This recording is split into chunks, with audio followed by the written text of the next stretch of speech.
세 번째, 체계로서의 가족의 특징은 바로 이 체계가 경계선으로 구분이 된다라고 하는데요. 그 외부 체계와 상호작용을 할 때 적절하게 조절할 수 있도록 구분선이 있는 거죠. 그래서 분명히 필요한 정보는 받아야지 되고요. 해로운 것은 배출할 줄 알아야 되는 거죠. 이렇게 표시하기도 해요. 체계의 경계선은 어느 정도 선이 있지만 요 가운데가 뚫려 있는 요런 경계선이 좋은 경계선이다. 지나치게 개방적인 가족은 이 선 자체도 없는 뿅뿅뿅뿅뿅뿅 요런 경계선이라고 할 수 있겠죠. 그러니까 그냥 외부에서의 부정적인 건강하지 못한 흐름이 막 들어가고 나오는 이런 것이 이제 개방적인 가족의 모습이라면, 폐쇄적인 가족은 뭐냐면 아예 요 왔다 갔다 하는 게 없는 거예요. 그래서 완전 단절, 정말 네가 그렇게 얘기하거나 말거나 우리는 우리 식대로 살 거야 라는 가족이거나, 혹은 개인이 나는 다른 사람의 이야기는 듣지 않을 거야 라면서 이렇게 선을, 벽을 딱 세워버리는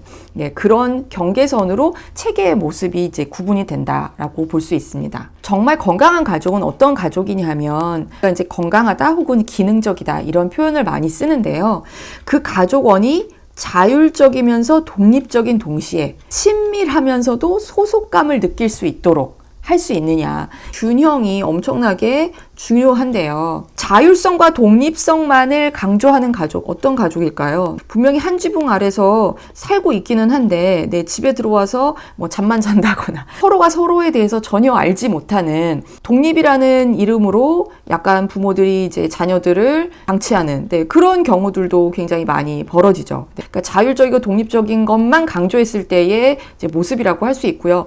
친밀한 관계에 너무 좋은 것 같은데 친밀함이 약간 극단으로 가면 이제 폐쇄성하고 맞물리면서 이제 자기네끼리만 좋은 거예요. 자기네끼리만 놀아요. 이런 가족은 어떤 가족 행사라든지 사건이 벌어졌을 때 모두가 그것을 함께 해야 되는 그런 가족이에요. 감정도 같이 느껴야 돼요. 같이 분노하고, 같이 슬퍼하고, 모든 것을 같이 느껴야 하는, 필요하긴 하지만 이제 이것이 이제 극단적으로 갔을 경우에는 역기능적인 가족의 모습을 나타낼 수 있습니다. 그래서 기능적인 경계의 가족은 적절한 자율성과 독립성, 그다음에 적절한 레벨의 치밀한 관계와 소속감을 느끼도록 하는 그런 상호작용을 만드는 가족이 바로 건강한 가족이라고 볼 수 있습니다. 여러분들의 가족은 어떠신가요? 자율성과 독립성이 지나치게 강조되고 있나요? 아니면 친밀함과 소속감이 또 지나치게 강조되고 있나요? 아니면 균형을 잘 이루고 있나요? 여러분들 한번 또 점검을 해보시면 좋을 것 같아요. 자, 체계로서의 가족의 특징 네 번째는요. 결과에 대한 원인을 단선적으로 찾을 수 없고 순환적인 인과론을 적용해야 된다는 건데, 도대체 이게 무슨 얘기일까? 단선적 인과관계라는 거는 우리가 흔히 생각하는 A가 B를 만들었다라고 하는 거예요. 지금과 같은 코로나 시대에서 분명한 거는 코로나 바이러스는 코로나 병을 만들죠. 그 다음에 어떤 확진자가 있었을 때 그 확진자 때문에 감염이 되죠. 그러니까 이것은 그 원인과 그 결과가 굉장히 분명해요. 이 분명한 원인과 결과에 대한 관점을 우리가 어디에 자꾸 적용을 하냐면 인간관계나 가족관계에 적용을 하는데, 이것은 적절하지 않다라고 하는 거예요.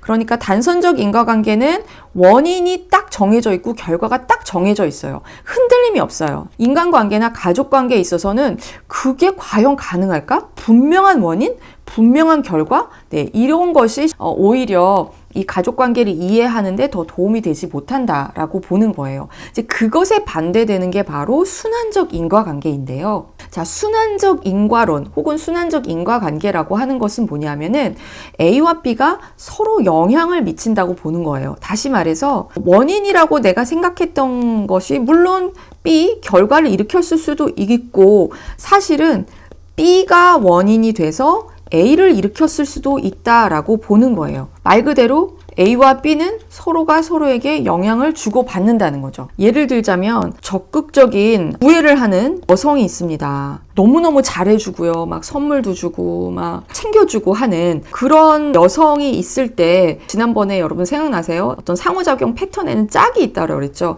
적극적인 구애를 하는 여성이 있다면 물론 그것을 그냥 너무너무 좋아하면서 받아들이는 남성도 있겠지만, 혹시 그 구애가 좀 부담스럽다 하는 남성이 있다면 약간 뒤로 물러나는 남성이 그 짝으로 있을 수 있겠죠. 자, 이 사람이 자꾸 뒤로 물러나요. 다시 말해서 나를 사랑하는지 아닌지를 이렇게 애매모호하게, 사랑 안 하는 것 같지는 않은데 그렇다고 사랑을 정말 하나? 아니면 예전엔 좀 사랑하는 것 같았는데 지금은 식었나?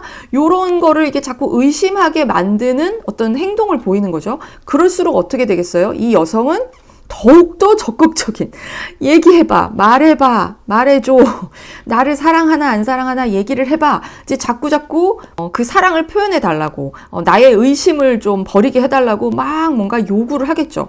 그러면 요구를 하면 할수록 어떻겠어요? 자꾸 뒤로 물러나겠죠.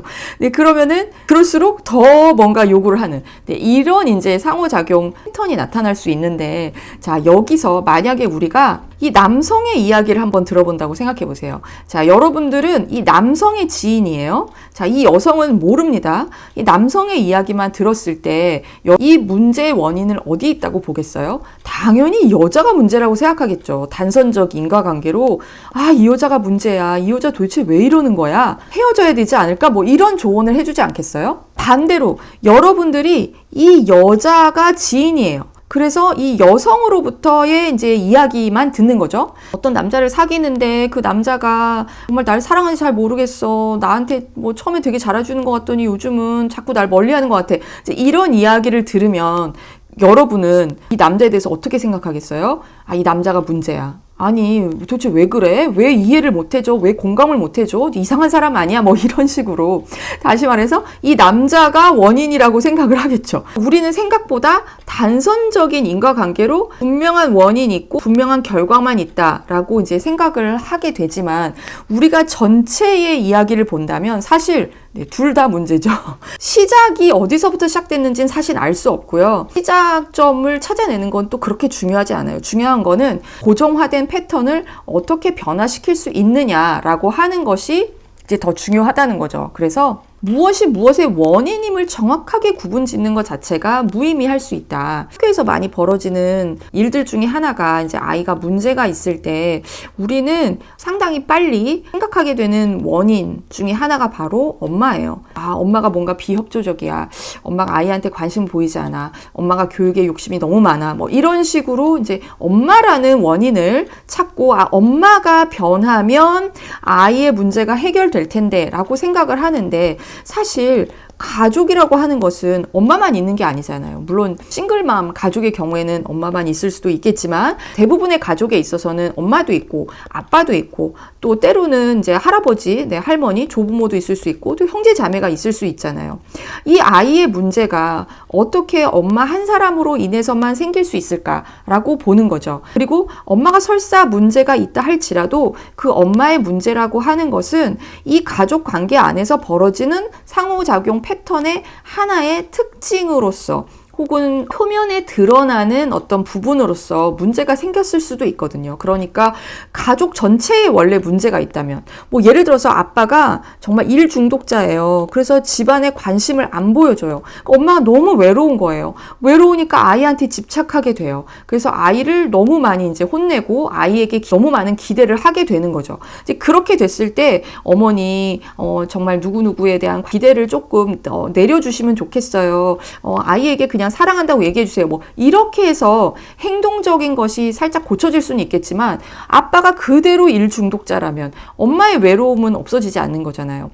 이 두 사람의 부부관계는 해결되는 게 아닌 거잖아요. 그렇다면 그 당시에 이 아이의 문제는 잠깐 해결될 수 있겠지만 또다시 새로운 문제가 충분히 생길 수 있거든요. 때문에 우리는 인과관계, 무엇이 무엇의 원인이냐 이거를 찾아내는 것보다는 그 상호작용 패턴을 파악하는 것이 훨씬 더 중요합니다. 자, 이렇게 해서 오늘 체기로서의 가족의 특징을 알아봤는데요. 아직도 더 남아 있습니다. 네, 다음 시간에 더 알아보도록 할게요. 감사합니다.